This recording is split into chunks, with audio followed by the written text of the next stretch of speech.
Hello guys, hello fire sign, hello Leo Aries Sagittarius. Welcome dito sa aking channel.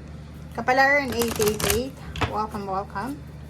Alamin natin kung anong messages, vibration, gabay energy para sa iyong lahat. Tayo general reading, pwede kang makaresonate, gamitin mo ang iyong intuition sa panonood. Fire sign Leo Aries Sagittarius, fire sign Leo Aries Sagittarius.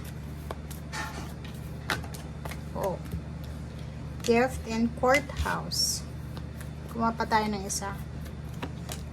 Okay. Fire sign Leo Aries Sagittarius, mag-iingat ka.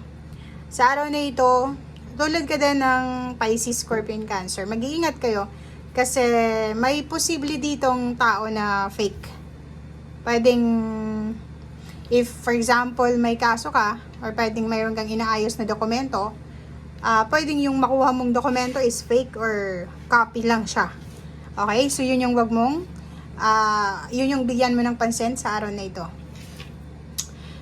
Number 17, number 8, if makatanggap ka ng pera sa araw na ito, mag-iingat ka dahil posibleng may isang tao dito na pera din kasi to 88, pera. Pwedeng pagplanuhan kang nakawan, pwede kang magkaroon ng problema dahil dito. So, if ever may tao kang tinutulungan and tinulungan mo na pero pwede kang isabotage niya. Okay? So, mag-iingat ka sa araw na ito. May iba sa inyo ditong pwedeng makatanggap ng regalo or pwedeng ikaw yung tatanggap ng regalo or ikaw yung magbibigay ng regalo or ikaw ay makakatanggap ng mensahe, ng dokumento, ng letters, ng confirmation na pwedeng magdala sa'yo ng concern regarding siguro sa government or regarding sa kung ano man to. Like for example, na-scam ka, pwedeng nag-deposit ka ng malaking halagang pera and then, ngayong araw na ito, pwedeng makatanggap ka ng message na na-scam ka. Parang ganun. So, comment down below if resonated kasi.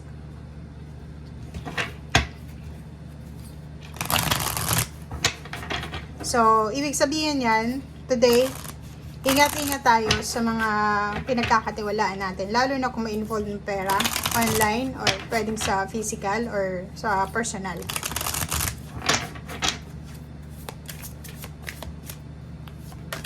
Okay. Pero, sinasabi ng baraha sa'yo na today din is maraming posibleng magbago sa paligid mo. Marami din na posibleng opportunities or possibilities na magdadala sa iyo ng pagbabago, diba? So, kung halimbawa naghahangad ka ng changes sa iyong buhay, sinasabi ng baraha sa iyo na may mga changes din. Ingat ka kasi may karma dito. Posible kang makatanggap ng isang karma, but etong stillness na to na like, sinasabi na kalma lang. Kailangan mo lang kumalma. Wag kang wag kang magpapanik sa araw nito. Etong DNA na to na karma is generational curses. Sinasabi ng baraha sa'yo, first sign Leo Aries Sagittarius na kailangan mong baguhin yung kung ano yung dumadaloy na karma sa'yo from your generation. Okay? Kasi ito DNA ito Ibig sabihin, yung mga ninuno mo may ginawang hindi maganda. So, yung result nito is yung present situation.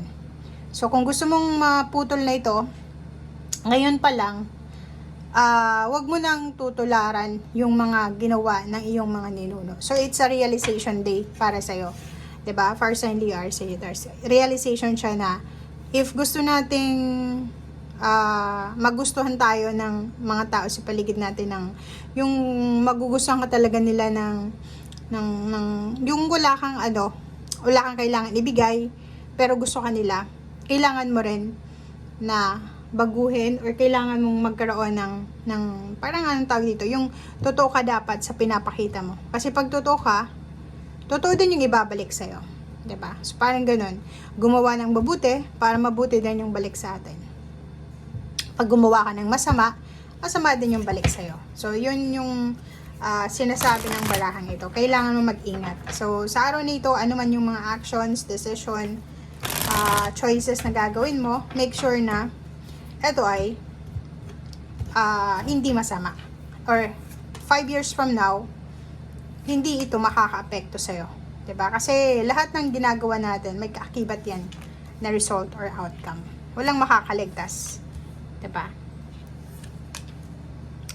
Okay. So, first sign you are Sagittarius, nakikita ko sa'yo dito na sa araw na ito, sobra kang focus sa ginagawa mo. If it's either you're working, may business ka, or naghahanap ka ng trabaho, yun yung focus mo sa ngayon. Nakikita ko sa'yo dito, sobra kang, determinado. Marami kang plano para sa susunod na linggo, or pwedeng sa first week ng April. So, ang nakikita ko sa'yo dito, may mga nagpaplano ng pagbabakasyon, may mga nagpaplano ng yung parang yun, matutulog lang sila for the Holy Week, parang ganon. May magta-travel dito, 'di ba? So ngayon, ang gagawin mo is tatapusin mo lahat ng trabaho. Magiging sobrang focus ka kasi like for example, kung naka-leave ka for 2 weeks or 1 week, pwedeng kailangan mong ayusin, tapusin kung ano yung dapat tapusin sa ngayon. So may travel kang gagawin. Mayroon ditong reunion, family reunion, friends, classmates. Meron din na occasion sa family, may kakasal, may birthday celebration. Ang daming isi-celebrate na okasyon or parating na okasyon.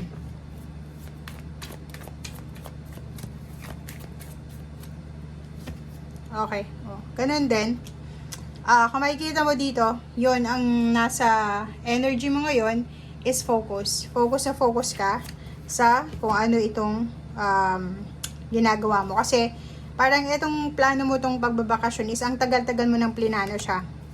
Okay? So, yung focus mo is workaholic now, double time ngayon, and then enjoy later. Parang ganun. Ang galing ng baraha mo. Okay, victory and success. Sinasabi ng barahan na may posibleng selebrasyon, may mga family occasion or family celebration dahil sa victory and success, like may promotion, salary increase, graduation, or pwedeng recognition, awards, rewards. Yun yung pwedeng dahilan kung bakit magkakaroon ng okasyon. Okay, may parating ditong pera.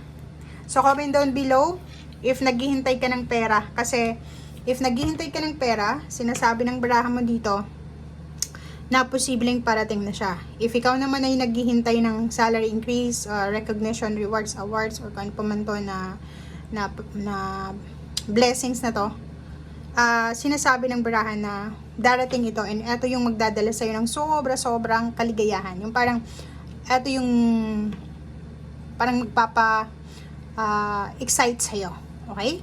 So, yan guys ang sinasabi ng baraha. Maraming salamat and see you again. Bye!